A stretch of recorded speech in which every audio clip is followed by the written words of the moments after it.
TC? I don't think so. Well, Gary's put me on them, of course, you know, with 48 being newer. Is that Clouser?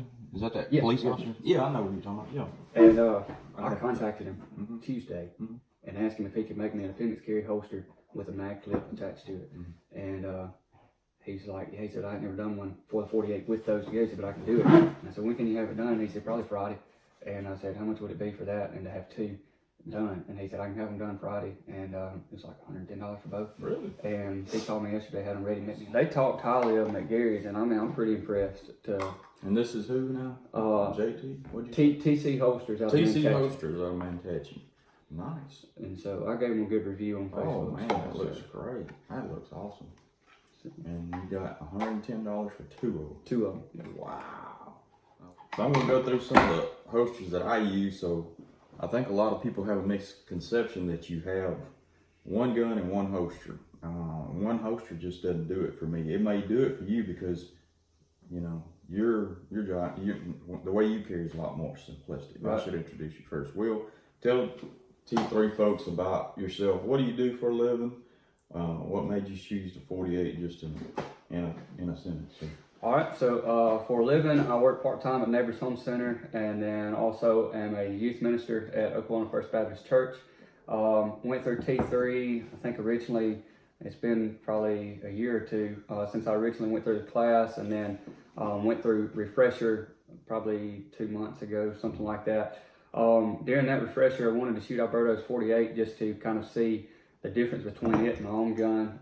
I've heard really positive things about the Glock 48, and so when I shot it that day, I just kind of really fell in love with how it shot, how smooth it shot, and then how accurate I was able to be with shooting it. And so decided to go ahead and buy me a 48, and so that's kind of a little bit about me. And you and your dad, yeah, you got a 48. Yeah, me and Dad both did, and we both are very satisfied. And his dad's a T3 alumni, a long-time friend.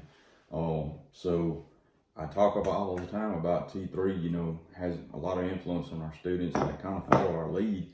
But I thought it was really interesting that you also recommended a Smith & Wesson for, was it his girlfriend or his wife? His wife.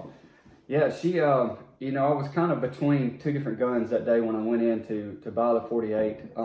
Having shot the 48, that's kind of really the one I wanted, but was also kind of between the M&P. Didn't know if I wanted to go with the Shield or what I wanted to go with. But we got in, and I ended up going with the 48, but was looking for my stepmom and didn't know if we would go with a 42, being the smaller gun and more compact. But then there was some concerns about being able to rack the slide and stuff, and so she went with the Smith & Wesson Easy 380. And so with that, having that, you know, built-in easy slide on it, she was able to really control it and feel more comfortable with it. So the slide on the Smith & Wesson 380 Easy is one of the easiest to manipulate. We typically don't have many people that have problems racking. I always use the example that we had an 83-year-old lady come through, and she run this Glock 43 through one of our classes, 100 rounds, and this is a stock Glock 43 that she used, and she was able to manipulate the slide. Once we showed her how, 83-year-old, arthritis so bad she couldn't put these last two fingers on the gun, and she shot 100 rounds without any malfunctions.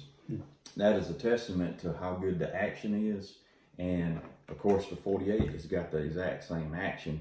So immediately when the 48 come out, the longest sight radius gives me a little bit more reach, but like I've often said, I think if I were just to have one, I'd probably go with a 43X, but that's not really a good option for me since I already have a 43. So I can put that slide on this frame and have the 43X essentially, and in black too. So it didn't make sense for me to get the 43X, but that's something for you guys to consider. I'm going to show him the holster setups that I have for my gun. The crossbreed has been my constant ever since I've started carrying inside the waistband. I've always liked the crossbreed. I've always recommended it. This is made for the 43, and but You can feel it. I mean, the holster has a little, the leather has a little texture that kind of clings to your body, and it helps support the gun. So I don't have to have a really heavy belt with this one. So when I'm looking for the lightest, easiest way to conceal, when I'm doing a lot of sitting, which is me when I'm driving, I'm going to go to this one. Now this is an appendix single that I love to use like on vacation. Like on vacation, most of the time I'm not carrying 100% of the time, and I can just tuck this in real quick. You know, usually have an extra mag in my pocket, and that gives me a really low profile. This is by Tier 1 Concealment, and I'll let you kind of look at that. I think it kind of mimics the wing that you have on yours, and I really love what Tim's doing on that right there. That's nice. This is the outside of the waistband. This has become my new standard. When I saw this thing, I was like, this is no way gonna stay on me. I'm gonna have problems. It is a little finicky about belts because it attaches on both sides of the belt, but you don't have to turn loose of your belt to put it on and off. So it's an easy layer for me. So typically, I'm running this gun in most of my plainclothes assignments, and I can layer by just throwing this on. So if you want to try yours in it, and that is one that is good for range duty. So typically when we're out teaching classes like we're going to be doing tomorrow, that's going to be the one I'm wearing. And Tier 1 Concealment is still my tried and true, but it is so expensive. I almost feel bad recommending it because $150, and I've got two of these. I've got one for the 19 and one for the 48, 43 combo. I love it because it's a real small footprint for what it carries. It does a really good job concealing. It's really deep carry. One of the easiest ones to conceal. But I see that Tim has got the same setups that I like about that. You know, you have the tuckable clips on here.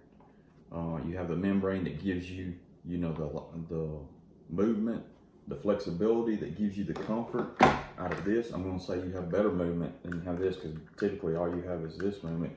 He actually has two or maybe more range of movements because you can manipulate it back and forth and up and down just slightly. So that gives him a lot of movement. And for the price, that's an outstanding value in my book. I've always run Contact mag carriers, 3X. This one I'm really in love with. Cascadia sent me this one, and I paid for all these. They're not given to me. But you see that it has the 48 mag, but then if I want to put the bigger mag, it's just a turn of the Allen. I think it's pretty much 3/4 of a turn. Let's see if I'm right. Yeah. And so now I can actually adjust the tension.